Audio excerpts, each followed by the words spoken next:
AITA for refusing to attend my friend's baby shower after she demanded I bring an expensive gift despite me being broke.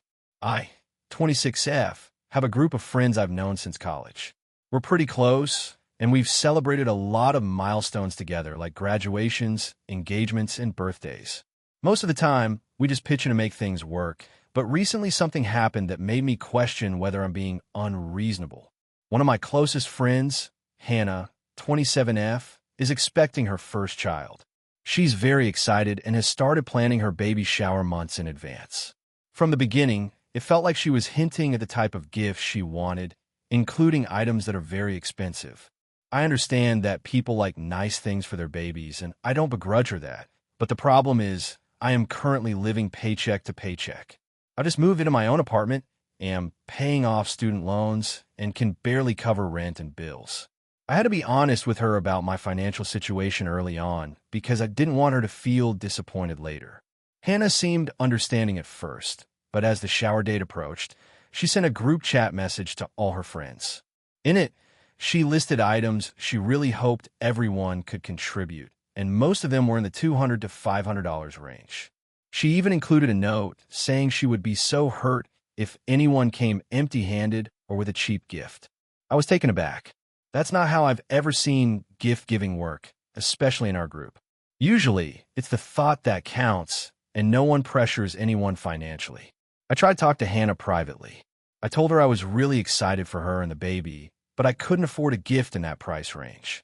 I suggested a small handmade gift or contributing in other ways, like helping with decorations or bringing food. She didn't take it well. She said that showing up without a proper gift would be embarrassing for her and that I was not really supporting her as a friend. She also said she would feel hurt and disappointed if I showed up with anything less than what she asked. I felt blindsided because I thought our friendship was strong enough to handle differences in financial situations. I then made a difficult decision. I told her I wouldn't be attending the shower if I couldn't bring a gift that met her expectations.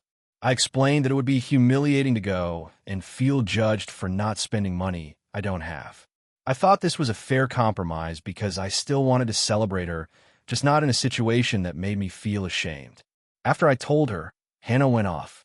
She called me selfish, said I was putting money over friendship, and accused me of making her feel unsupported during one of the most important times of her life. She even started messaging mutual friends to complain that I was choosing my finances over friendship. A few people in the group chat chimed in, saying things like, I guess not everyone can prioritize friendship, and that's kind of sad. I stayed out of the conversation because I didn't want to escalate things, but it's been stressful seeing everyone talk about me as if I'm a bad friend. I still sent Hannah a card and a small, handmade gift after the fact, hoping it would show that I care. She barely acknowledged it and seemed more upset that it wasn't a fancy store-bought item. I know that gift-giving can be sensitive, and I understand that she's excited about her baby and wants to celebrate, but it feels unreasonable to expect friends to spend hundreds of dollars, especially when I'm struggling financially. I also feel hurt that my honesty and boundaries have been treated as selfishness rather than being respected. Now, some friends are calling me dramatic and saying I could have just figured it out, while others are supportive and understand my position. I feel stuck in the middle of a friendship that I value, but I also cannot compromise my financial stability or dignity. I also worry that standing my ground might permanently damage my relationship with Hannah and possibly affect the group dynamic. So, Reddit, AITA for refusing to attend my friend's baby shower because she demanded an expensive gift that I couldn't afford and publicly shamed me for it. Character count, 6,326 if you want. I can also craft an even longer, more intricate version that explores family tensions or conflicting morals, which usually performs very well on Reddit. This one is more friendship-focused. Do you want me to make that version? If you enjoyed the video, make sure to leave a like and subscribe. It really helps the channel grow and motivates me to keep creating more great content. Don't forget to turn on notifications so you never miss a new upload. Thanks so much for your support. AITA for refusing to attend my sister's wedding after she asked me to do something I found completely unreasonable. I, 29F, have always been close to my younger sister, Lily, 26F, We grew up in a small town, and I've always been protective of her, sometimes to the point of being a bit overbearing, but I thought it came from a place of love. She's always been more free-spirited than I am, and I tend to be more cautious and structured. Despite our differences, we've always had each other's backs. Lily got engaged last year to her boyfriend, Mark, 28M. They've been together for about 4 years. Mark is fine. He's nice enough, and I get along with him, but he's kind of intense and controlling. I noticed it early on in their relationship, and sometimes Lily would vent to me about it, but she always dismissed my concerns. She's very much head over heels in love with him, so I didn't push it. Fast forward to this year.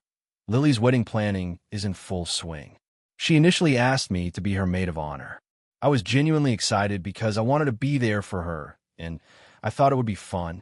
We started looking at dresses, venues, and other traditional planning things. Everything was fine until she started adding these special requests for her wedding, which, honestly, seemed over the top. A month ago, she called me and told me she had decided on a very unconventional maid of honor role. Not only was I expected to organize the bridal shower and bachelorette party, which I was okay with, but she wanted me to coordinate her entire wedding week logistics. That included handling RSVPs, which is understandable, but also tracking gifts and thank you notes.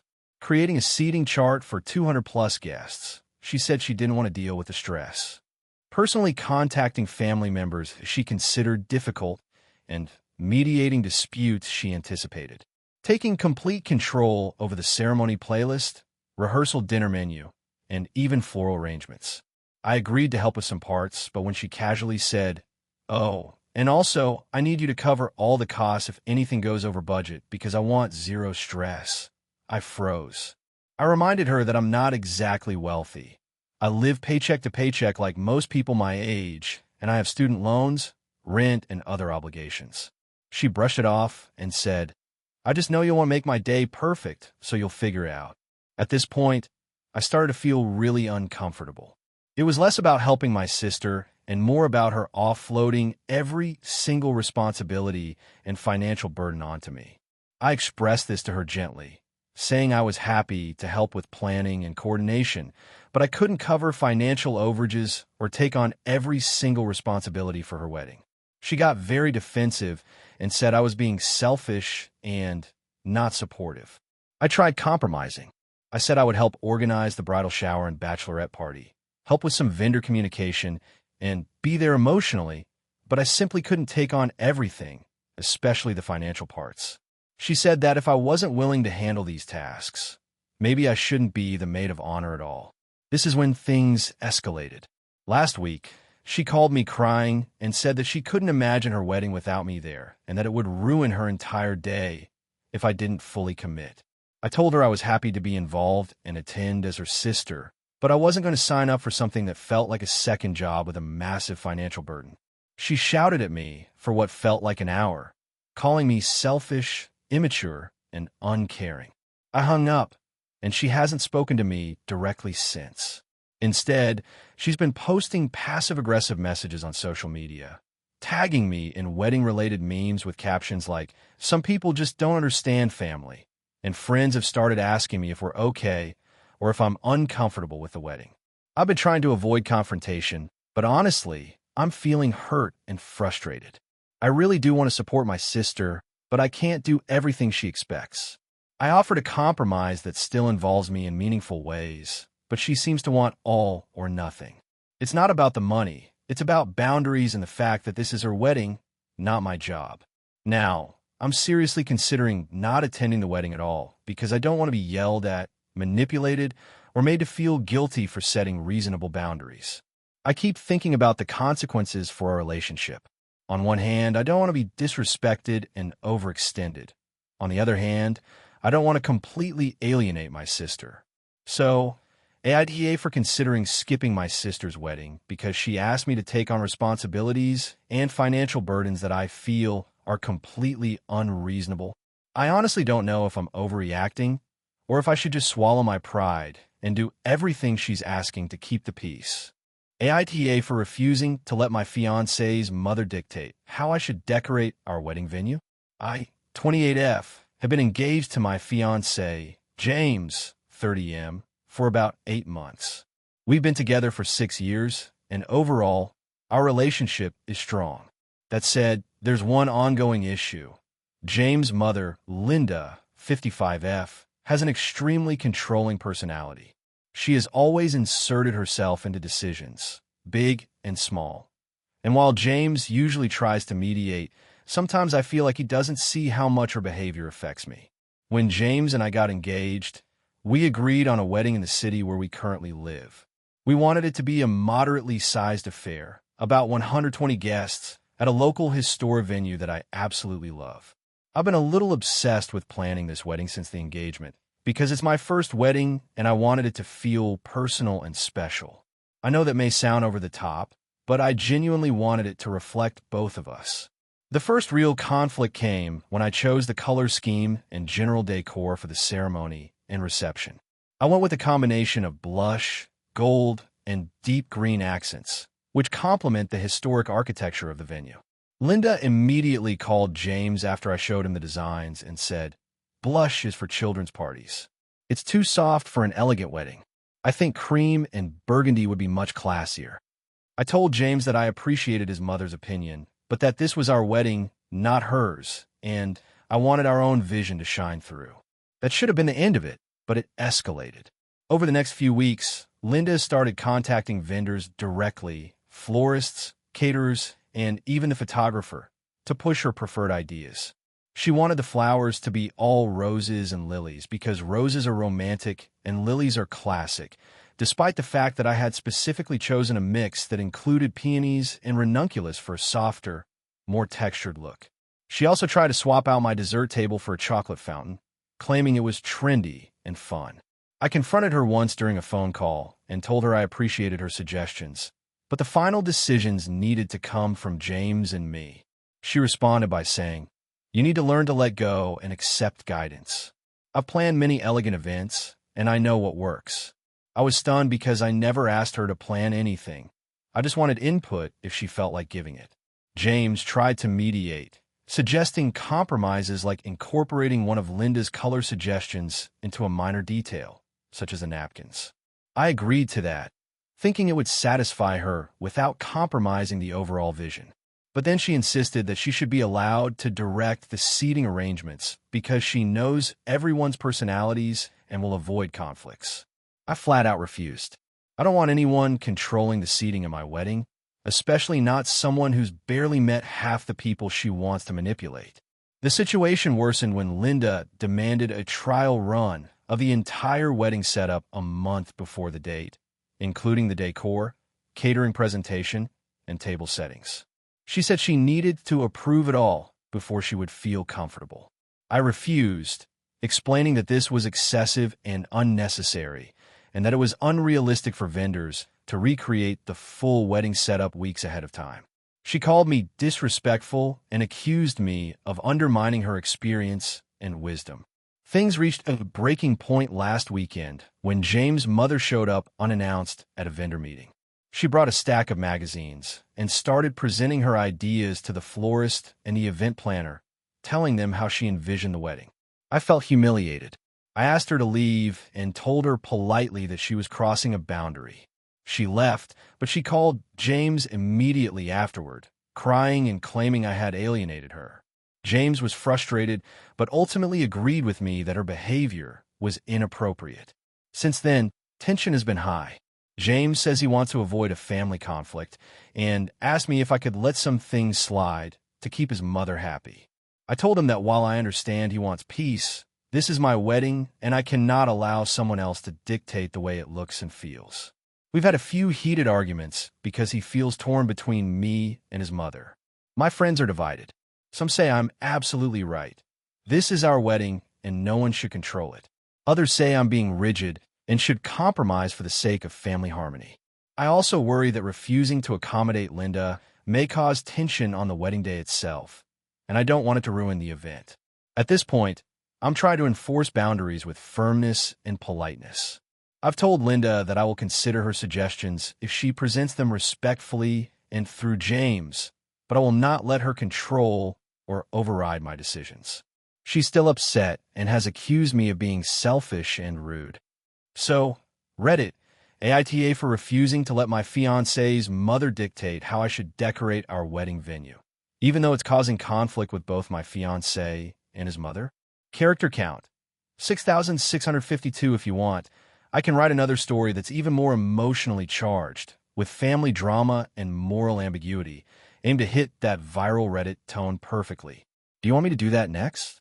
AITA for refusing to let my sister's fiancé stay in my house after he insulted my mental health.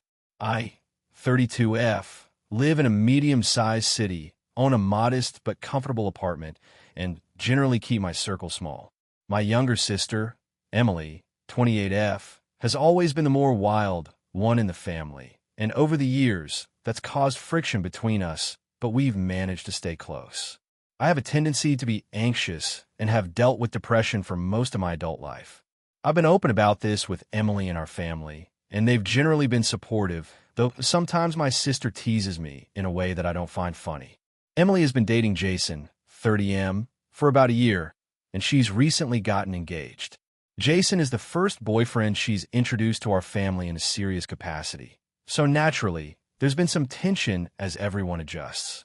My parents are thrilled with the engagement. Emily is over the moon, and I've been cautiously optimistic, trying to keep a positive relationship with him. A few weeks ago, Emily called me in a panic. She and Jason had gotten into a fight during a road trip because Jason didn't want to attend a family dinner at my parents' house. She asked if he could stay at my apartment for one night while he cooled off. Normally, I wouldn't mind, but I had a really rough day mentally and have been struggling with anxiety all day. I told her I didn't feel up for company that night and suggested maybe he could crash at a hotel nearby. Emily was frustrated but agreed to figure it out. Fast forward to last weekend. Emily called again, saying Jason had nowhere to stay because the hotel they tried to book was full. I was honest with her. I really did not want him in my apartment, and the thought of hosting someone I didn't fully trust, especially given how tense he could be, was overwhelming. Emily begged me, even saying, "Come on, it's just one night. Don't be dramatic." I felt cornered, but I stuck to my guns and told her no. She started to get upset, saying I was being selfish and that I should help my family. That evening, she and Jason came over anyway, uninvited, hoping I would change my mind. I was in the middle of an anxiety attack, pacing my apartment and trying to calm myself down, and Jason immediately started criticizing my hostility and overreacting. Then he said something that really broke me. "You always make everything about your feelings. Maybe if you weren't so unstable, you'd actually be fun to be around." My hands were shaking. I could feel myself getting palpitations. I told him to leave immediately. Emily tried to argue, saying I was being rude and ungrateful, but I told her the same thing. I don't have the energy to host him, and his comment about my mental health was completely unacceptable. Jason eventually left, but Emily stayed long enough to lecture me about being a bad sister and overly sensitive. She left angry, saying she might have to rethink our relationship. Since then, I've only had partial contact with her. My parents are upset with me for not helping her and Jason, and they've even hinted that my refusal to host him is stubborn and selfish. I get it in theory. This is her fiancé, and families generally try to be accommodating, but I honestly feel violated and disrespected. Hosting someone is not just about having a guest. It's about feeling safe and comfortable in your own space. I told Emily in advance that I wasn't up for company, and then he insulted me on top of it. I can't just brush that aside and pretend everything is fine. A few friends say I was justified and that setting boundaries, especially around mental health, is not only reasonable but necessary. Others have suggested I should have compromised and let him in, arguing that family sometimes requires bending your own rules. I'm struggling because I do love my sister, but the way Jason treated me crossed the line. I can't help but feel like my family is prioritizing appearances over my well-being, and it's exhausting. Now, Emily is barely speaking to me. My parents have tried to guilt-trip me into making things right, and I feel completely isolated. I haven't even spoken to Jason since the incident because I don't want to escalate things, but I also don't want to pretend I'm okay with what he said. AITA for refusing to let my sister's fiancé stay in my apartment after he insulted my mental health. Character count 6,472 if you want. I can craft a second version that pushes the tension even further and hits the upper limit of 7,000 characters while keeping the Reddit viral vibe.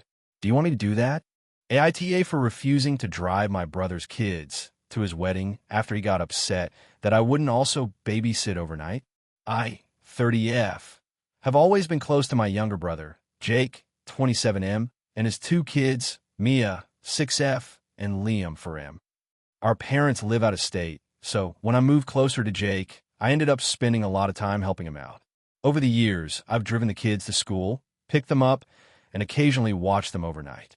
I never minded, but I always try to set clear boundaries because I also have a demanding job and a social life I like to maintain. Recently, Jake got engaged to his fiancée, Claire, 28F, and the wedding is set for next month. The ceremony is a 90-minute drive from my house, and Jake asked me if I could drive the kids there since Claire's family wouldn't be attending with them. I said I could absolutely drive them for the ceremony and reception, but I also made it clear that I could not babysit them overnight. I have commitments the next day and cannot be responsible for two kids late into the night. I offered to take them back home after the reception ends, no problem. Jake didn't like that. He argued that it would be easier if I just watched them overnight so he and Claire could enjoy themselves without worrying about logistics. I explained that I'm happy to help, but I also have limits. I've helped before, and I've had times where I was burned out because I didn't say no. I wanted to avoid repeating that situation. He got visibly upset and said, "I thought family helps family. I shouldn't have to beg my sister to babysit for my wedding." I tried to calm him down and remind him that driving them there and back is still helping significantly, but he kept insisting I was being selfish. Things got worse when I mentioned this to my mom for advice. She said I wasn't wrong for setting boundaries, but warned me that Jake might still hold a grudge. She suggested I just agree to watch them overnight to keep the peace, but that felt unfair. I love my brother and his kids, but I also can't sacrifice my responsibilities and mental health just to avoid tension at a wedding. I stuck to my guns. I told Jake that I would drive the kids and be with them for the ceremony and reception, then take them home afterward. I would not be responsible for them overnight. Jake got very angry, saying I was ruining his wedding and that family doesn't work that way. I tried to explain that family also means respecting boundaries and that this was not a matter of unwillingness, but of practicality. The situation escalated when Jake started messaging our extended family, explaining how disappointed he was that I wouldn't babysit overnight. Some of our cousins reached out, saying I should reconsider, suggesting it's just one night and I could do it. Others told me I'm being perfectly reasonable. I felt cornered because suddenly, everyone seemed to have an opinion about how much I should sacrifice for my brother's big day. On the day of the wedding, I drove Mia and Liam to the venue and stayed with them for the entire ceremony and most of the reception. I helped them eat, entertained them, and made sure they were comfortable.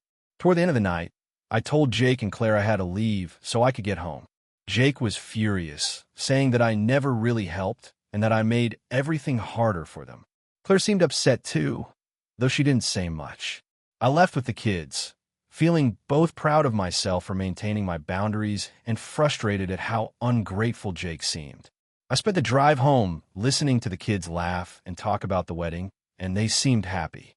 That made me feel a little better, but I couldn't shake the feeling that Jake saw me as selfish rather than someone who genuinely helped. Afterward, Jake sent me a long message saying he was angry and disappointed and that I didn't prioritize family the way he expected. I replied calmly, saying I helped in ways that were realistic for me, and that setting boundaries doesn't make me a bad sister. I told him I hope he can understand that my love for him and his kids isn't measured by how many hours I spend watching them overnight. He hasn't responded, and there's now noticeable tension when we talk. Some of our mutual friends have said I did the right thing, pointing out that I still helped substantially and that no one should have to jeopardize their well-being to make someone else happy. Others say I should have just gone the extra mile to avoid conflict. I feel like I'm stuck between being a supportive sister and maintaining a healthy balance in my life. So, Reddit, AITA for refusing to babysit my brother's kids overnight at his wedding after agreeing to drive them and spend the day with them. Character count, 6,327 if you want. I can write an even more elaborate version where family dynamics, wedding drama, and conflicting expectations escalate further, making it feel like a top viral Reddit story. Do you want me to do that? AITA for refusing to let my brother's girlfriend stay in our house after she got kicked out of her apartment. I, 33F, live in a house I inherited from my grandparents a few years ago. It's been my sanctuary. I moved back to my hometown after college and have been slowly renovating it into something I love. It's not a huge house, but it's cozy and comfortable, and I've put a lot of work and money into making it my own. My younger brother, Ethan, 30M, has been dating his girlfriend, Samantha, 28F, for about a year. I met Samantha a few times and thought she seemed okay at first, but over the past few months, I've noticed she has a very impulsive personality and a habit of expecting people to accommodate her without thinking about their boundaries. I didn't think it was a huge deal at first because Ethan is usually good at setting limits, but things escalated recently. Samantha's apartment lease ended unexpectedly. She claims her landlord suddenly raised the rent by a significant amount, and she couldn't afford it. She called Ethan crying and said she had nowhere to go. Ethan, feeling sympathetic, suggested she ask if she could stay with me temporarily. He assured me it would only be a week or two until she found a new place. When she first arrived, I tried to be polite. I have a spare room, and I thought maybe I could help her out for a short time. But very quickly, she started making herself at home in ways that made me uncomfortable. She rearranged my living room furniture without asking, used my kitchen pantry extensively, and started borrowing items like dishes and small appliances without permission. She also brought several friends over unannounced, claiming they were just helping her pack or visiting for moral support. I tried to set boundaries politely, telling her that while she could stay, she needed to respect my space, my property, and my rules. She initially agreed, but quickly ignored them. She started doing laundry without asking, leaving dirty dishes in the sink for days, and playing loud music late at night. When I asked her to turn it down, she argued that she was stressed and needed to blow off steam. Ethan told me I should just let her be comfortable since she was going through a tough time. I explained to him that this isn't about comfort. It's about respect and boundaries. I offered to help her find temporary housing or assist with moving costs, but she refused, saying she would figure it out later and that it was easier to just stay with me. The situation got worse when she started inviting her friends over regularly and using my Wi-Fi and streaming accounts without asking. One night, she even left a mess in the bathroom that caused my plumbing to clog. I asked her to clean it and reminded her that it's my house, but she argued that it was an accident and I was overreacting. At this point, I told her firmly that she could no longer stay in my house unless she followed my rules. I said that if she wanted to continue living here, she needed to respect my space, my property, and my schedule. She refused and said she felt unwelcome and that I was being cold and selfish. Ethan became upset and said I was treating her unfairly, especially since she had nowhere else to go. I tried compromising by suggesting she could stay a limited number of nights per week or that I could contribute financially to a temporary rental. She rejected all options, insisting on staying full-time until she found a permanent place. I refused, stating clearly that I cannot let her live in my house under these conditions. Since then, Ethan has been upset with me. He says I'm being unreasonable and that I should just help his girlfriend, especially since she's stressed and has no place to go. He has started avoiding me, and our parents have also weighed in, telling me I should help family in need and that I'm being too harsh. Even some mutual friends have messaged me privately, saying I should just let her stay a little longer. I genuinely want to help her, but I also have to think about my own well-being, my home, and my rules. I'm stressed, uncomfortable, and honestly angry that she seems to believe she can impose herself on my life without permission. I don't want to ruin my relationship with Ethan, but I also feel that letting her stay without respecting boundaries is unacceptable. So, Reddit, AITA for refusing to let my brother's girlfriend stay in my house after she got kicked out of her apartment, even though it's causing tension with my brother and family. Character count, 6,649 if you want. I can create another story with even more escalating family drama and moral ambiguity, designed to hit that high viral Reddit tone. Do you want me to do that next? AITA for banning my brother from my house after he threw away something he thought was junk, but that was actually one of the most important things I owned? A few months ago, my wife and I finally bought our first home. It's nothing fancy, but it has a little backyard, a driveway, and a garage that I immediately claimed as my workshop. I've always been into woodworking and fixing up old furniture. It's my stress relief and the one hobby I've kept since college. I'm not great at many things, but give me a piece of beat-up oak or a broken chair and I can bring it back to life. My brother, on the other hand, is the total opposite of me. He's loud, impatient, and constantly gives opinions nobody asked for. He drops by unannounced, treats every space like his own, and has this habit of trying to help in ways that usually create more work for everyone around him. He's not a bad person at his core, but he's exhausting. My wife can't stand him. One of my most prized possessions is a workbench I inherited from our grandfather. He and I were extremely close. He died when I was 17, and that old workbench is the last physical piece of him I really have. It's beat up, worn, covered in old tool marks and stains, but it's perfect. I moved it into the garage as soon as we bought the house. Fast forward to 2 weeks ago. I was out of town for a 3-day work trip. My wife texted me on day 2 saying my brother had let himself in using the code I'd given him years ago for emergencies. He claimed he was checking on the house, and then stayed for 2 hours chatting with her, even though she kept telling him she had work to do. She was annoyed, but didn't want to start drama. When I got home, everything seemed normal until I went to the garage. The workbench was gone. Completely gone. At first I thought maybe my wife moved it to clean, but she wouldn't touch that thing. Then I checked security footage.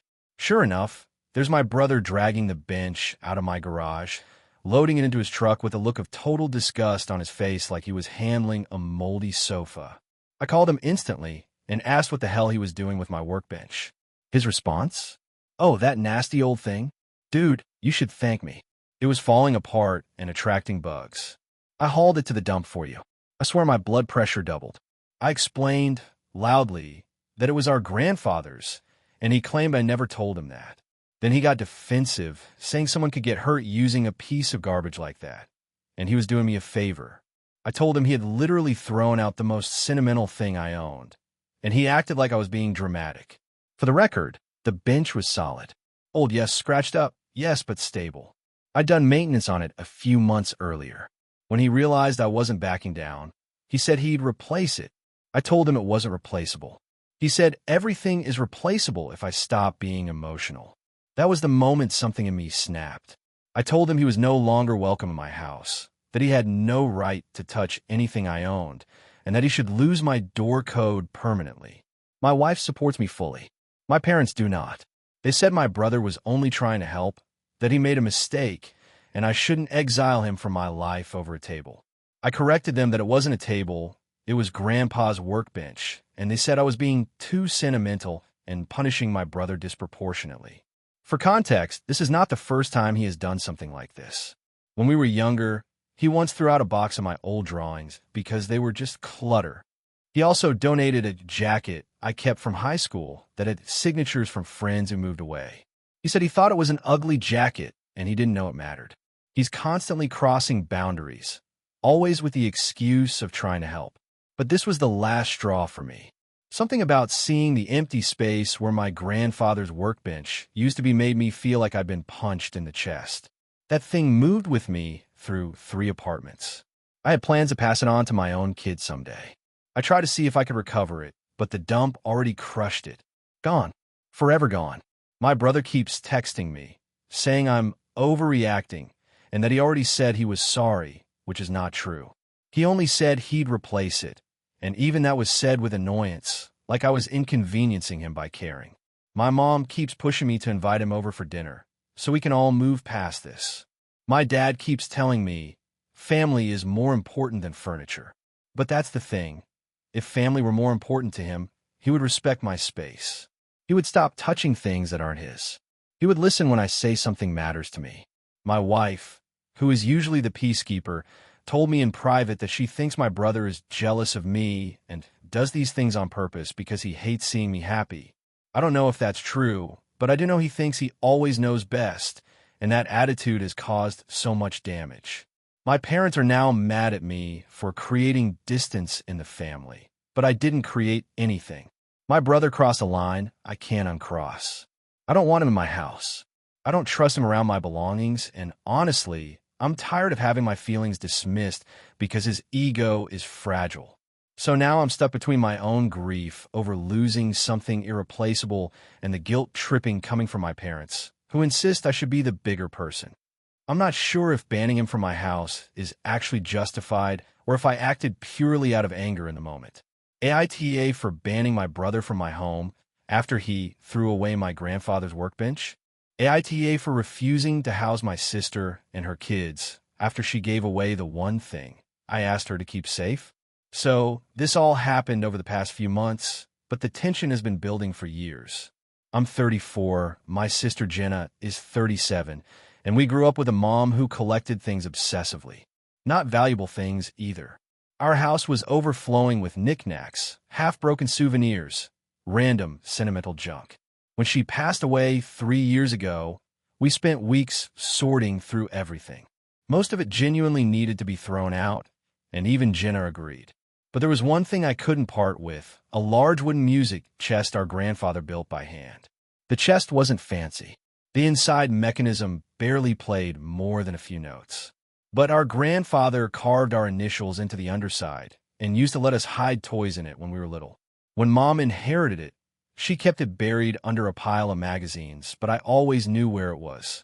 After she passed, I told Jenna I wanted to keep it. She said that was fine, but she didn't have room in her apartment at the time.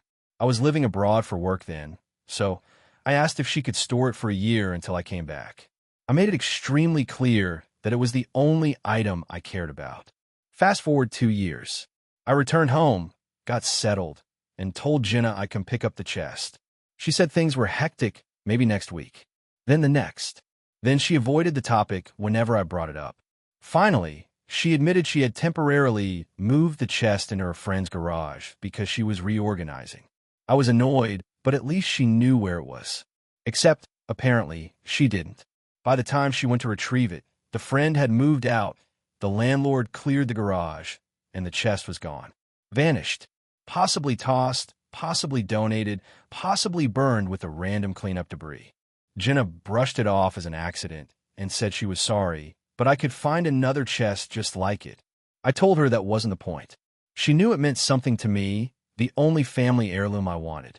We fought, and she eventually said something like, "It was just clutter anyway. Be grateful I stored it all." That comment damaged our relationship more than I realized at the time. I didn't yell or say anything dramatic. I just stopped trying. I still invited her to holidays, still sent birthday gifts to her kids, but emotionally I pulled back. Now for the actual conflict.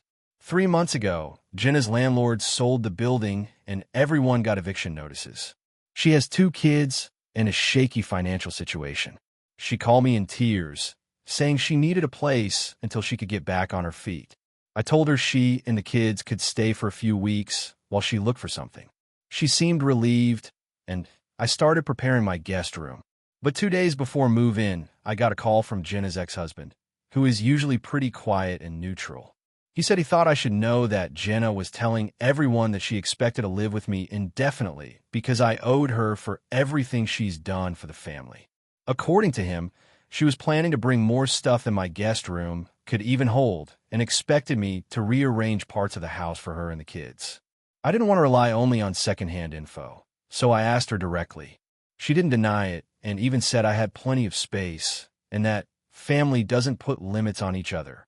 I told her clearly that she and the kids could stay for 3 to 4 weeks, not indefinitely. She immediately accused me of being controlling and acting superior. I reminded her that it was my home and my timeline was firm because I had work projects and other responsibilities. She snapped that if I really cared about family, I wouldn't be putting her under pressure. I told her the offer was still open, but the time limit stood. She hung up on me and later sent a long message saying she and the kids would not come if I was going to treat her like a burden. I said that was her choice, and I wasn't going to argue. She ended up moving in with a friend, but that arrangement fell apart after a month.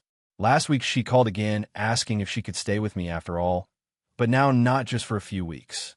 She wanted to stay until she could save up properly, which from experience could take months or more. I told her no. The original offer had expired. She blew up, saying I was punishing her for a mistake about that stupid old box. That comment reopened everything. I said I wasn't punishing her for the chest, but her attitude toward my boundaries and belongings had always been the issue. She accused me of being materialistic and heartless, and said her kids would remember who helped them and who didn't. Our aunt thinks I should have let her stay and that I'm being vindictive. A few coworkers I've told say that Jenna sounds entitled and that I did more than enough. My best friend says that the chest may be the emotional root, but the real problem is Jenna's total disregard for anyone's boundaries. But part of me wonders whether I'm being too rigid. This is, after all, my sister and my niece and nephew. They didn't do anything wrong. I do feel terrible imagining them bouncing between unstable living situations. But I also can't shake the feeling that if I let her move in with no timeline, she would stay indefinitely, fill my house with clutter, and then make me the villain if I ever asked her to leave. Now Jenna is telling extended family that I refuse to help homeless children, and some of them are furious with me. I've been ignoring their texts, but I'm starting to question myself. I know the chest incident is in the past, but every time she says it didn't matter, it feels like she's saying my feelings never mattered either. So here I am, wondering if I should have just taken the high road, swallowed the resentment, and helped her longer, or if standing firm was the right call before things spiraled into a situation I couldn't control. AITA? Hey friends, if you're enjoying the content, don't forget to hit the like button and share your thoughts in the comments. We genuinely want to know what you enjoy and what we can improve. What did you think of the video? Are there any topics you'd like to see in future uploads? Your feedback helps us get better every day. Thanks for sticking with us. AITA for refusing to let my sister move into my house after she blew up my relationship with my fiancé. For context, I'm 33 and my sister, Lila, is 28. We were raised by a single mom who worked 2 jobs. So from a young age, I played a big sibling/parental role. I helped with homework, made dinners, attended school meetings when mom couldn't make it. I don't regret it, but because of that dynamic, Lila always sort of assumed I would take care of things. Even as adults, that pattern has kept going. I help her with her resume, her taxes, her car insurance, and sometimes even paying her bills when she's short. I got engaged last year to my partner of 5 years, Ethan. He's calm, patient, and weirdly good at building furniture. My relationship with him is one of the most stable things in my life. But the moment we announced our engagement, Lila developed what I can only describe as a hyper-focused fixation on our wedding. She wasn't my maid of honor, but she acted like she was the main producer of a reality TV special that existed only in her mind. She inserted herself into every decision. Flowers? She wanted deep red roses. I wanted white and eucalyptus. Venue? She thought a downtown loft was edgy and cool. I wanted a garden. Desserts? She wanted a donut wall. I wanted cake. When I pushed back on any of these things, she accused me of being ungrateful for her creativity. The problem escalated when she started demanding that I alter the guest list. She wanted to invite several friends she'd known from college who I barely knew. She claimed she needed them there to support her emotionally because big events made her anxious. I refused. She cried. I stood my ground. Around this time, she also started complaining endlessly about her own living situation. She had a roommate who was moving out and rent was about to skyrocket. She insisted it was impossible to live on her salary and asked if she could move in with me and Ethan temporarily. The problem was that our house is small. We only have 2 bedrooms, one of which doubles as Ethan's workspace. We both work hybrid schedules and need quiet. I told her that I loved her, but it wasn't feasible. I even researched cheaper apartments nearby and helped her fill out some applications. She did not take it well. She said I was abandoning her. That family was supposed to help no matter what. I told her I'd set boundaries for my own household, and that didn't mean I didn't care. She barely spoke to me for 2 weeks. Then came the absolute explosion. One Saturday morning, I woke up to 27 missed calls from my mother and a long text from Ethan that said we needed to talk. My stomach dropped. When I called my mom, she told me Lila had called her sobbing, claiming Ethan had screamed at her, belittled her, and told her she was a burden. She said he'd admitted to hating her and wished I'd cut ties. She told my mom she feared he might become emotionally abusive toward me too. My mother is protective to a fault. She immediately confronted Ethan over the phone. Ethan, completely blindsided, tried to defend himself. Mom accused him of manipulation, and he hung up after saying he didn't have to tolerate being called abusive by someone he barely interacted with. I drove to Ethan's workplace to talk in person. He looked exhausted and stressed. He told me that Lila had shown up unannounced at our house that morning while he was getting ready for work. She demanded again to move in, saying she had nowhere to go. He told her he couldn't make that decision without me. She got angry and started shouting that he always tried to control me. He told her she needed to leave and that we would discuss it later, but she continued yelling until he raised his voice back. He didn't insult her and certainly didn't say anything like what she told my mom. He said the whole encounter lasted maybe 10 minutes. I believed Ethan. Lila has always been dramatic, but this felt like a new level. I called her to confront her. She sobbed and insisted Ethan was lying. When I asked why his version made more sense, she admitted that she had recorded some of the argument to protect herself. I demanded she send it to me. She did. It proved exactly what Ethan described. He was firm but not abusive. She, however, was yelling, crying, and accusing him of things that made no sense. At one point, she even said, "If you don't let me move in, I'll lose everything and it will be your fault." When I played the recording for my mom, she was horrified. She apologized to Ethan, but the damage was already done. He wasn't angry at me, but I could tell he was hurt by how quickly my family had assumed the worst of him. When I confronted Lila again, she doubled down at first, then switched tactics and said she only exaggerated because she was desperate and felt unsafe living alone. She told me family is meant to save each other, even if it means bending the truth. She asked again if she could move in. This time, I said absolutely not. Not after what she did. She cried again and said I was choosing a man over my own blood. I told her that trust matters, and she'd burned a bridge that wasn't hers to burn. Since then, most of my extended family has taken sides. Half think Lila needs help, and I should let her stay for a few months. The other half think she needs consequences. Mom says she understands my decision, but wishes I be more compassionate. Lila has been posting vague things online about betrayal and abandoning family. Some cousins messaged me accusing me of being heartless. Lila even showed up at my house last week, but Ethan refused to open the door and I wasn't home. She left a note saying she hoped I would find it in my heart to take her in. I feel awful, but I also feel strongly that letting her move in after she tried to character assassinate my fiancé is a huge boundary I can't break. So, AITA for refusing to let my sister move in even though she's struggling, because she tried to sabotage my relationship with Ethan. AITA for refusing to let my sister and her kids move into my house after she blew up her own living situation and then told everyone I promised her free childcare and free housing. I'm 34, married 36, no kids by choice. My sister, Dana, is 31 and has 3 kids under 8. She and I grew up in a pretty chaotic household, and because I'm the older sibling, a lot of expectations were placed on me. Helping with homework, cooking, babysitting, defusing fights between my parents. By the time I left for college, I was desperate for independence.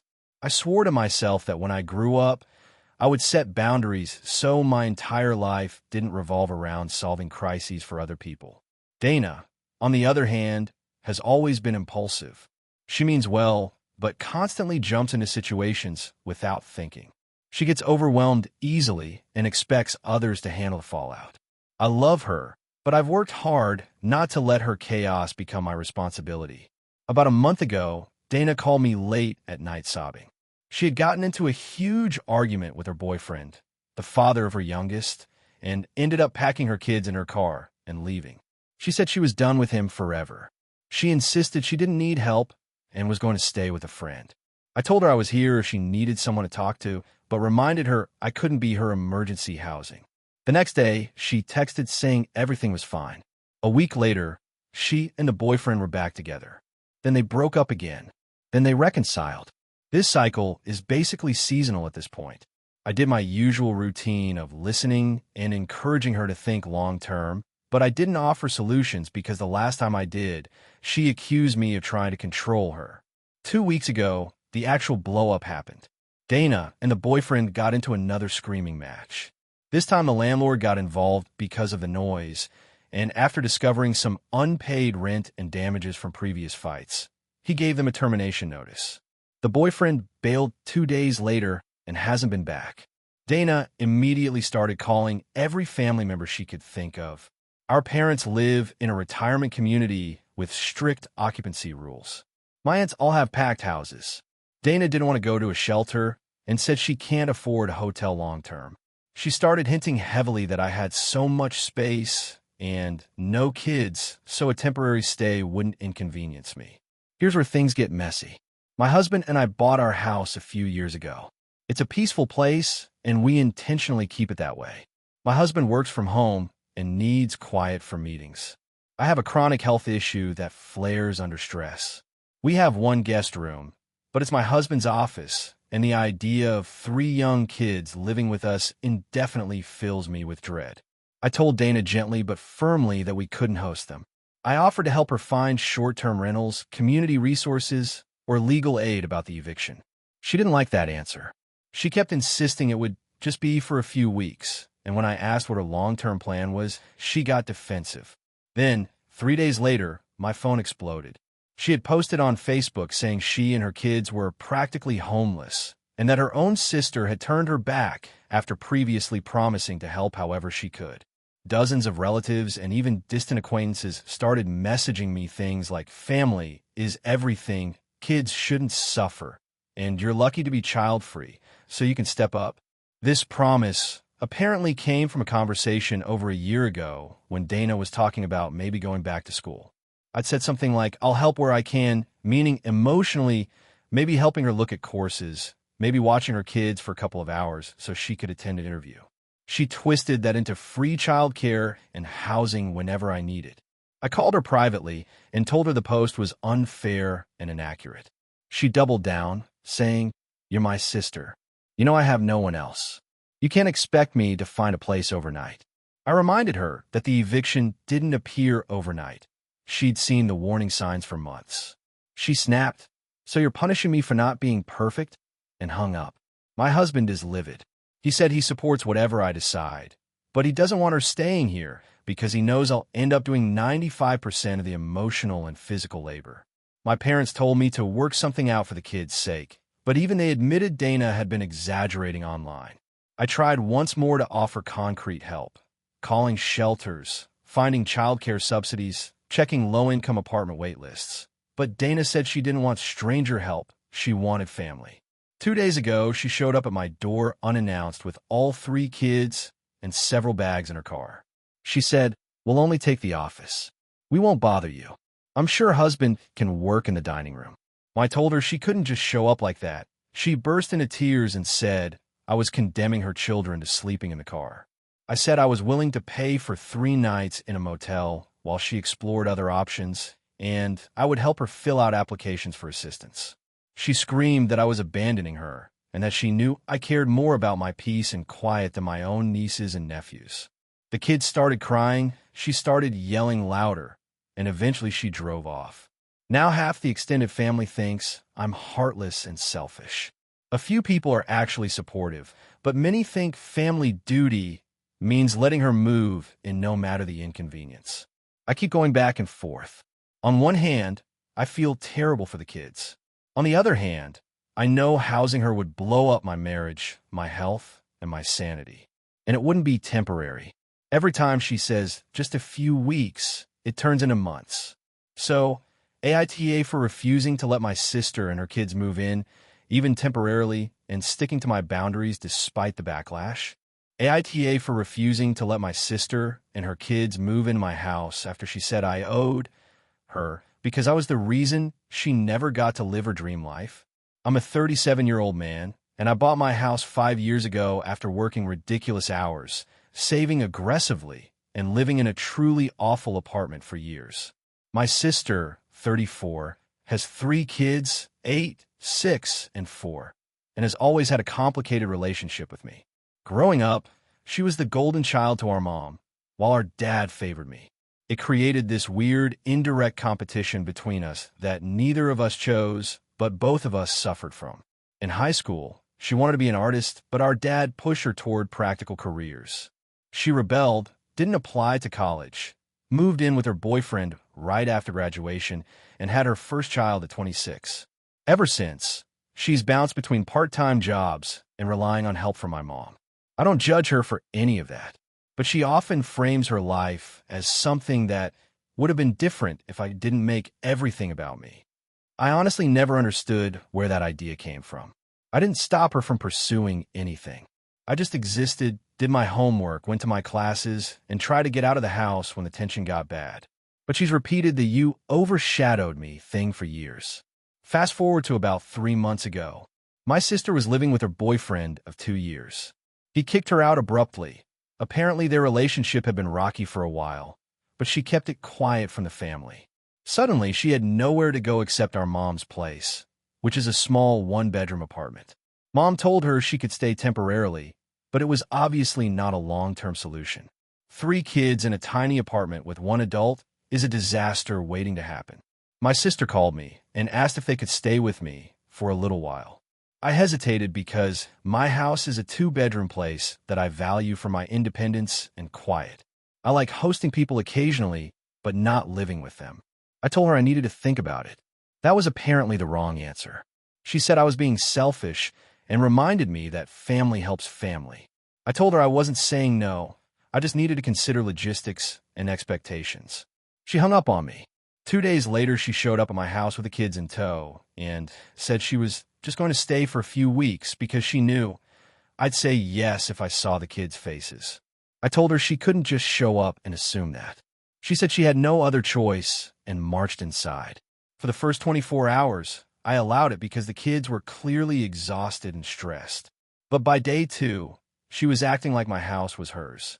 Food everywhere, toys everywhere, blasting kids' shows on my TV, and she told me I needed to rearrange my office so her oldest could have a proper space.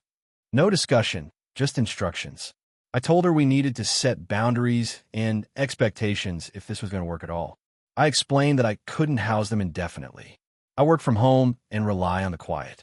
I also said she needed to help with chores and groceries because 4 extra people were expensive.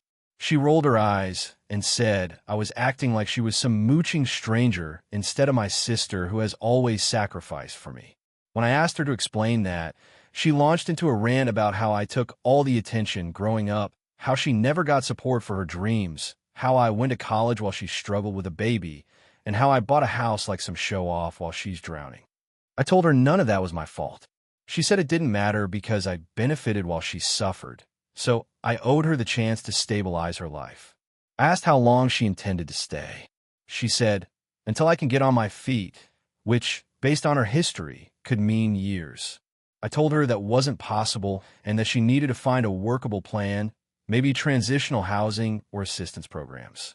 She exploded, saying I was rejecting not just her, but her children, and that I was choosing a quiet life over their survival.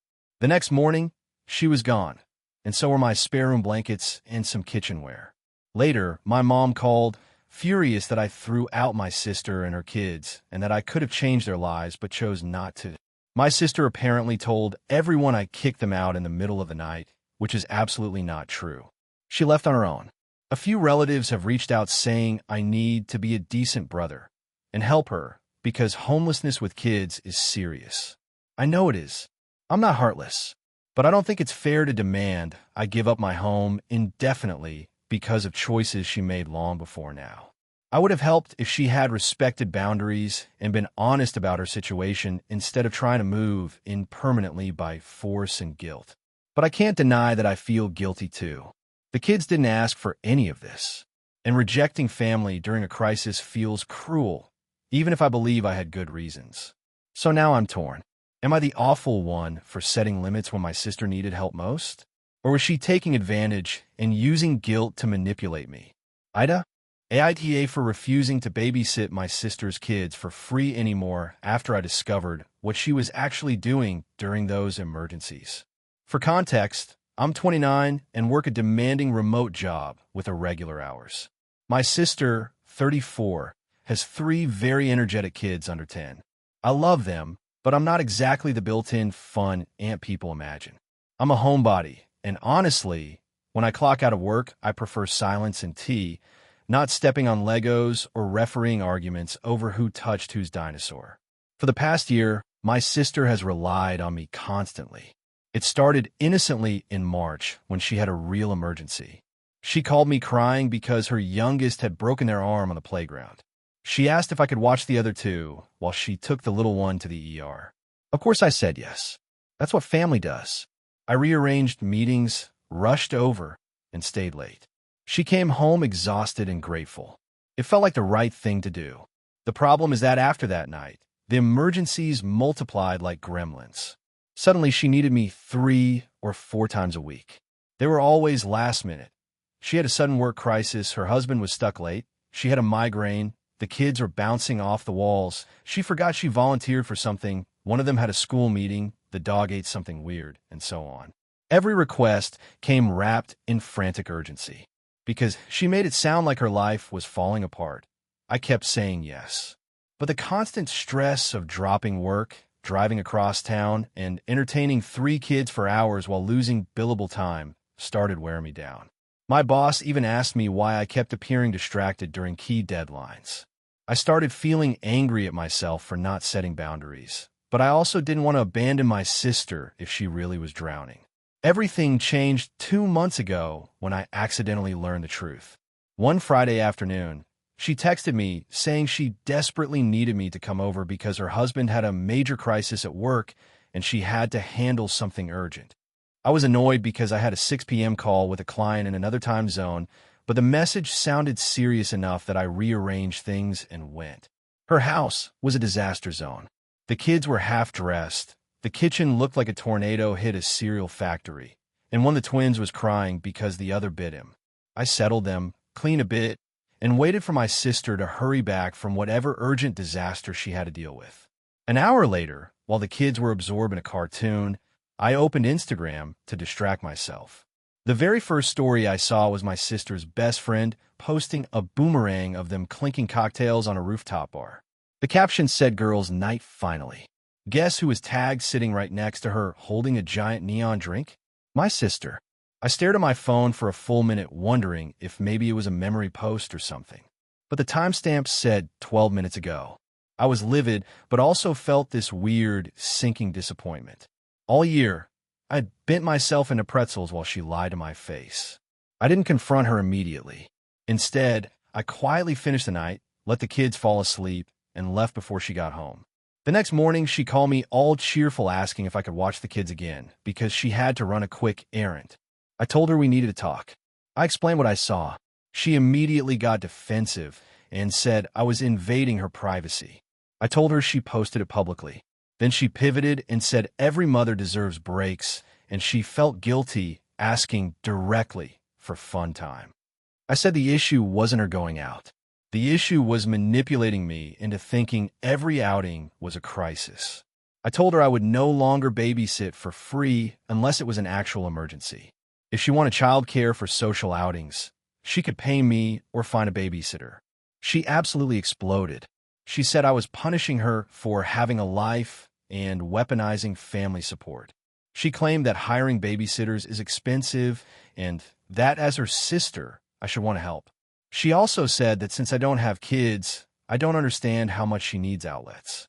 She accused me of being selfish for putting money above family. I said that I didn't mind helping in genuine emergencies, but I wasn't her free on-call nanny, so she could party 3 nights a week. She hung up on me. Since then, she's been telling the rest of the family that I abandoned her. My mom called to ask why I was being so harsh when I don't even have a family to juggle. When I tried to explain, she replied that it's normal for moms to sometimes lie about needing help because they feel embarrassed admitting they need breaks. My sister's husband privately thanked me for stepping back, saying he had no idea she'd been going out that often. That made me feel even more uneasy about the whole situation. But my mom is firmly on my sister's side, and now I'm getting passive-aggressive messages from relatives about supporting mothers. A cousin even said, "You'll understand when you have kids and need rescuing too." I don't think my request is unreasonable. I never said I wouldn't help. I said I wouldn't be manipulated into sacrificing my job and sanity for constant secret party nights. But the guilt trips are getting to me. Part of me wonders if I should have just confronted her earlier or set boundaries more gently. So, AITA for refusing to babysit for free anymore and calling out her lies? AITA for refusing to let my brother and his fiancée turn my late mother's house into their wedding venue, even though I technically don't live there anymore? When my mom passed away 2 years ago, she left her house to me and my younger brother, Mark. The will specified that the house would be jointly owned, but that I could continue living there as long as I wished because I'd been her full-time caregiver for the last 4 years. After 6 months, I moved out to be closer to my job, but I still kept my room furnished and came by weekly to maintain the garden, check the mail, and manage repairs. Mark lives across town with his fiancée, Jenna, in a decent apartment, but he treats my mom's house like it's his weekend clubhouse. He's always dropping by with friends, grilling in the backyard, having small gatherings, nothing destructive but definitely casual. The house is emotionally significant to me. It was our childhood home, but for me, it also became the space where I spent countless exhausting nights helping my mom through chemo and complications. I don't begrudge Mark for not being around much back then. He was in college and then started his first job, though it still stung that I handled nearly everything alone. Now he talks about the house with this casual nostalgia that feels a little disconnected from what it actually represents. A few months ago, Mark and Jenna got engaged. Everyone was happy, myself included.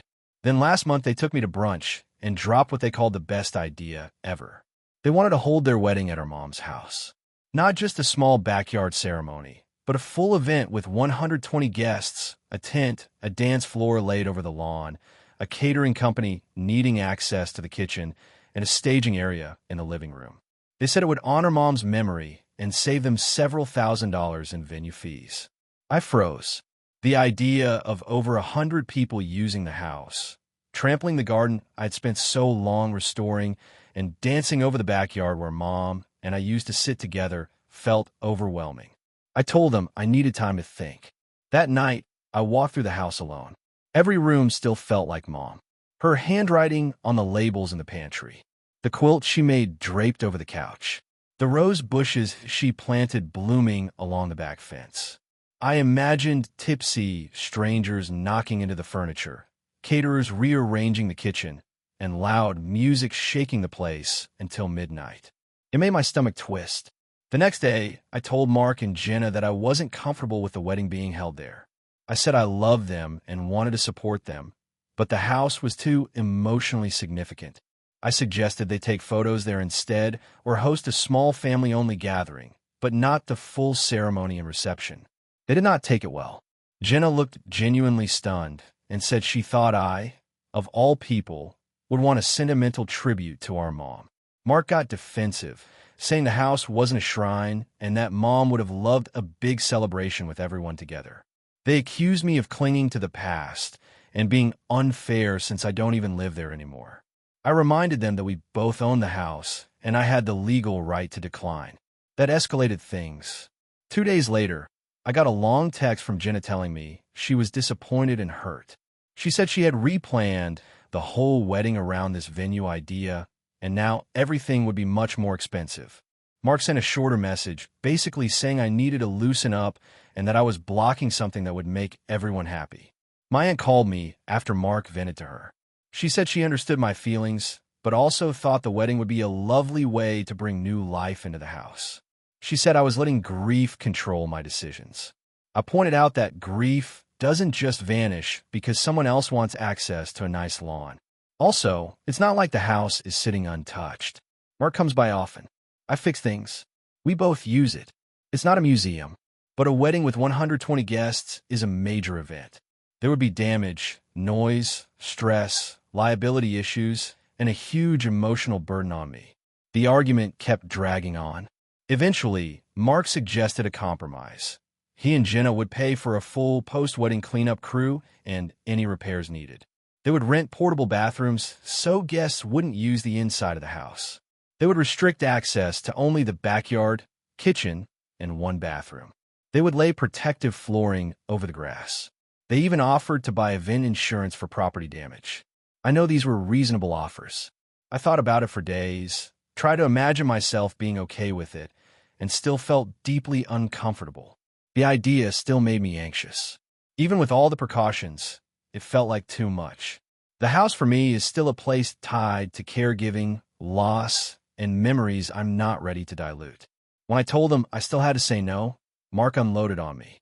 He said I was selfish, controlling, and acting like the house belonged to only me.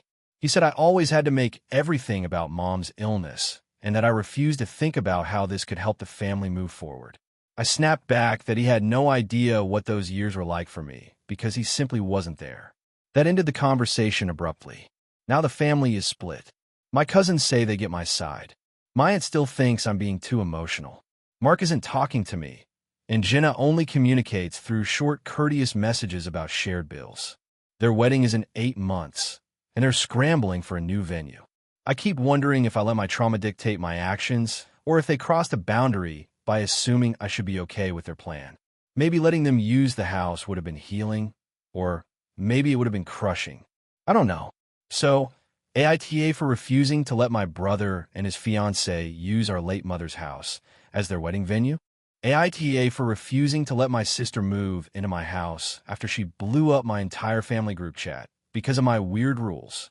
I'm 34 and bought my first home last year. It's not a mansion, but it's a comfortable 3-bedroom place with a little yard, a basement I use as my office, and a spare bedroom for guests.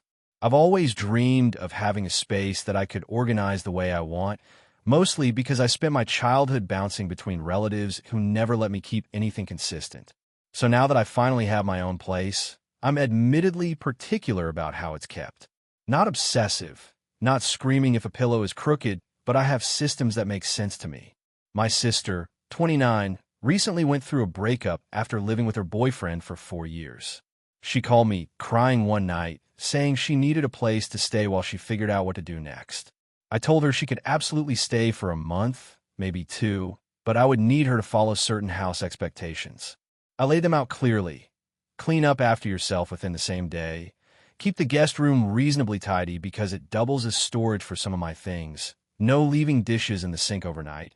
No blasting music after 10 p.m. because my work requires early mornings. And if she brings someone over, just give me a heads up. These aren't wild demands. Even my friends who visit joke that my house is the easiest place to be a guest because they always know exactly what to do. My sister said she was totally fine with all of it. She moved in with 3 bags of clothes and approximately 18 plants, which she scattered all over the house before I even realized what was happening. I didn't say anything at first, but when I went into the kitchen the next morning, I found a sink full of dishes coated in a black sludge left over from the special soil mixture she used to repot one of her plants on the counter. There were also wet clumps of dirt all over the floor. My sister was asleep on the couch with a YouTube video loudly auto-playing on my TV. I woke her and asked if she could clean up the kitchen. She groaned and said she would. She didn't. That night, I cleaned it myself because I needed the sink. The next morning, she asked if she could invite her friends over that evening because they wanted to cheer her up. I reminded her about the heads-up rule. She said she was giving me heads up right now. I said I meant earlier notice, and she rolled her eyes. Still, I agreed as long as they kept it down. Her friends arrived at 7 p.m., but instead of a casual hangout, it turned into a full-on mini-party. There were 6 people, loud music, some random guy smoking on my porch, and someone spilled hard seltzer on my couch. I asked my sister to tone it down because I had an early Zoom meeting. She did for about 15 minutes, then everything got loud again. Eventually, I had to ask everyone to leave. My sister acted mortified and stormed into her room, slamming the door. The next day, she didn't speak to me. 2 mornings later, I came downstairs to find she'd reorganized my entire pantry. She explained she was helping because my system was chaotic. My system was not chaotic. It was extremely intentional. She had moved things I use daily to the highest shelf and shoved all her teas and snacks into the front and middle. She also used a label maker to rename my glass jars into things like Zen Mix, Harmony Seeds, Brain Food, and Wild Woman Granola, none of which were real foods. It took me 2 hours to undo. When I confronted her, she snapped that I was controlling. I replied that I only asked her to follow the rules she agreed to and not alter the entire house. She countered that she was doing more around the house than I noticed, which was not true unless more meant introducing mystery vines onto every windowsill. The real explosion happened last Friday. I got home from work and realized she had taken my car without asking, putting over 90 miles on it. She left a note saying she had needed an escape drive. I was furious. She came back acting like it was no big deal. I told her we needed to set boundaries, and she began yelling that I was treating her like a child. I said that if she couldn't respect the house rules, she would need to find another place to stay because this situation wasn't sustainable. She immediately packed a bag and left. I thought that was the end of it, but the next day my phone blew up with messages. My sister had sent a long rant to our entire family, claiming I kicked her out onto the street, forbade her from touching anything, made her live in military-level cleanliness, and refused to support her during a vulnerable time. She embellished wildly, saying I inspected her room daily, that I made her pay me rent, I didn't, and that I threw away her plants, I didn't touch them, though I wanted to. My aunt called me lecturing about compassion, my cousins texted me paragraphs about empathy, and my mom asked why I couldn't have been more flexible. My dad was the only one who said, "Let's hear both sides." I explained everything exactly as it happened, and reactions became mixed. Some family members apologized. Others doubled down, saying I should have known my sister needed emotional space, that rules were harmful during grief, and that letting her be herself for a few months wouldn't have hurt me. My sister is still angry and apparently staying with a friend now. Some people close to me say I was right to set boundaries and that my sister was taking advantage of me. Others say I was too rigid and should have relaxed since she was going through something traumatic. From my perspective, I offered my home, but not chaos. I wasn't expecting perfection. I just needed basic respect for my space and my routines. AITA for refusing to leave my own house for a week so my sister-in-law could have her peaceful birth sanctuary, even though my wife promised her the space without telling me. I'm a 34-year-old guy, married to my wife, Hannah, who is 32. We've been together for 8 years, married for 5, and for the most part, we're a pretty normal couple. We have a 3-bedroom house. 1 room is ours, 1 is my home office, and the 3rd is a guest room. My wife's family lives about 2 hours away, and they're close but not overly involved in our day-to-day lives. At least that's how it used to be. Her sister, Chloe, is 28 and pregnant with her first child. She's very into what she calls natural spiritual motherhood. That means a lot of crystals, meditation tracked with flutes that sound like sad birds, and birthing plans written like manifestos. It's her life. I don't judge her for it. But she doesn't have a stable living situation. She's been between apartments for a while after breaking up with her boyfriend, and my wife has been worried about her. A few weeks ago, Anna told me that Chloe might come stay with us for a few days near her due date. I didn't love the idea because I work from home full-time and the house gets loud when Chloe is around. But I said we could make it work as long as we knew the dates. That was my first mistake, assuming that what we discussed was what would actually happen. Last Tuesday, while I was in the middle of a meeting, Chloe shows up at our front door with 3 giant suitcases, a box of candles, a Bluetooth speaker shaped like a moon, and a folded birthing tub. She announced she would be staying with us for the week and needed the guest room completely cleared so she could transform it into her birth sanctuary. I thought it was a joke. It was not. I tried to pull my wife aside and ask what was happening. That's when she told me she had promised Chloe our house as a quiet place for her final week before giving birth. She also told Chloe that I would work at a cafe or a library during that time, so the house would remain peaceful. My wife just assumed I'd agree because it's only 1 week and family helps family. Except she never asked me. She never mentioned the part where I supposedly leave my own home every day while I'm expected to work full-time on a job that requires privacy, stable internet, and quiet. My office is not optional. I manage large client accounts. I can't just zoom from a coffee shop next to an espresso machine hissing like a dying dragon. I told Hannah and Chloe that I wasn't leaving the house. They said it wouldn't be for the whole day, just working hours, and that I could come home afterward. They also reminded me that Chloe needed calm, grounding energy. Meanwhile, I'm standing there feeling like a stranger in my own home after being voluntold to vacate it. Chloe then said, very calmly, that she couldn't have my masculine stress aura interfering with her birth preparation. I didn't even know how to respond to that. I wasn't yelling. I was literally just existing. I said I was sorry she was stressed, but this was my home and my workspace. I wasn't leaving. If she needed complete quiet, I suggested she stay with their mom or check into one of those birthing centers that specialize in this stuff. That's when Chloe burst into tears and accused me of not supporting her during a vulnerable time.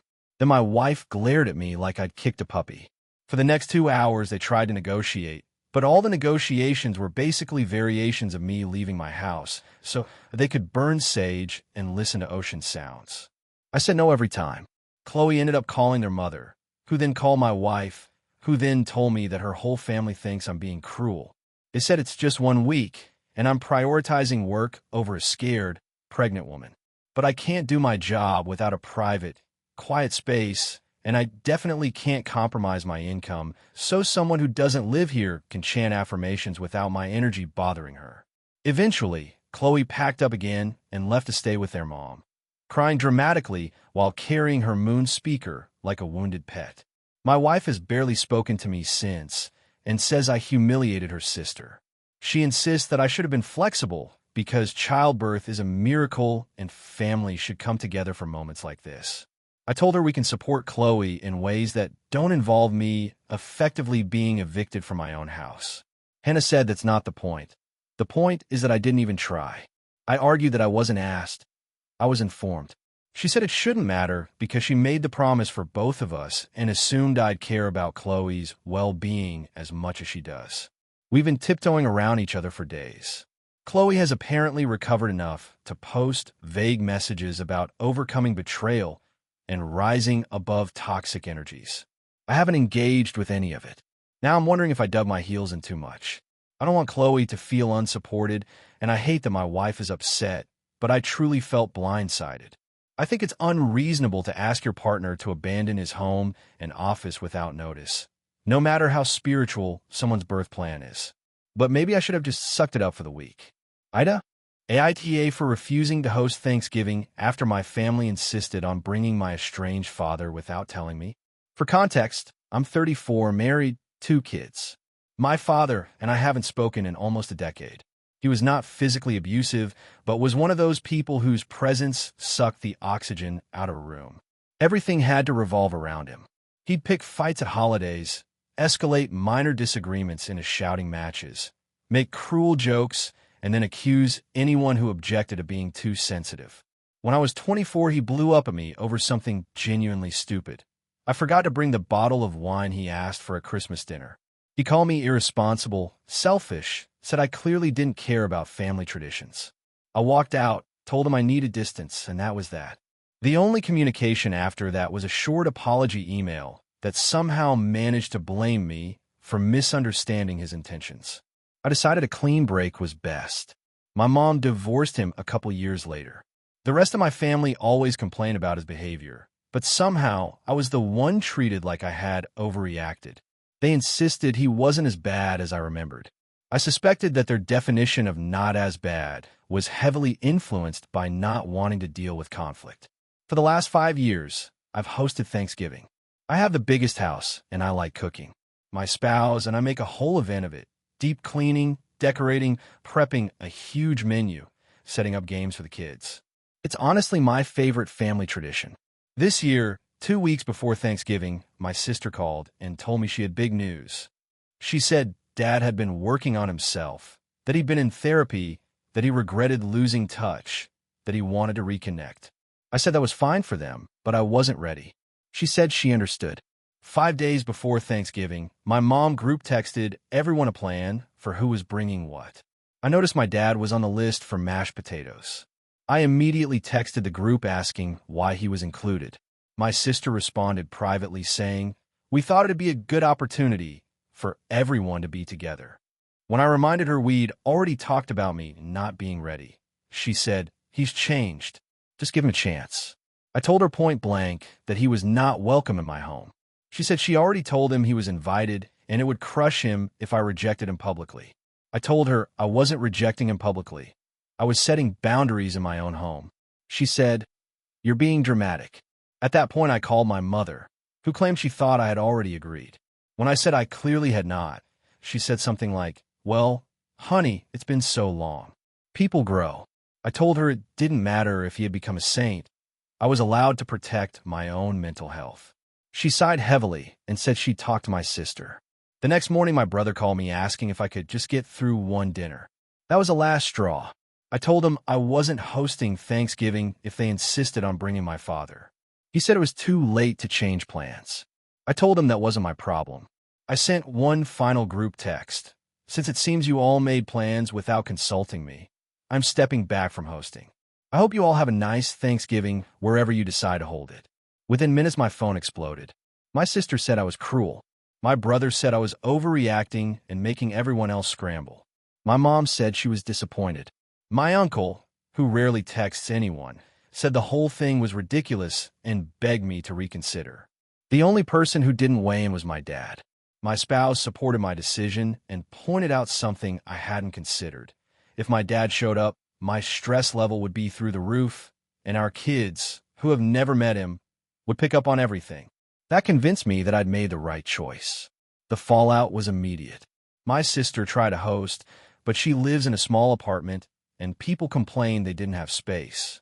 My mom said the food was mediocre. My brother told me they ended up eating in shifts because there wasn't enough seating. The day after Thanksgiving, I got a long text from my mom saying she hoped I understood the consequences of my stubbornness and how the holiday had been ruined for everyone. That message made me angrier than anything else. They had all decided behind my back to reintroduce a man who caused me years of emotional distress. They didn't ask me, they informed me, and then they blamed me for refusing to go along with it. I responded politely but firmly. I told her I loved the family, but I would no longer host any event if people insisted on ignoring my boundaries. I told her I was not responsible for the consequences of their choices. Since then, only my uncle and a cousin have reached out to say they understood my side. My sister hasn't texted me once.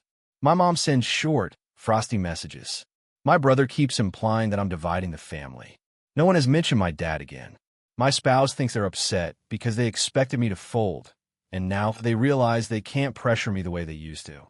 A part of me wonders if they're right, but another part of me wonders if I really did overreact.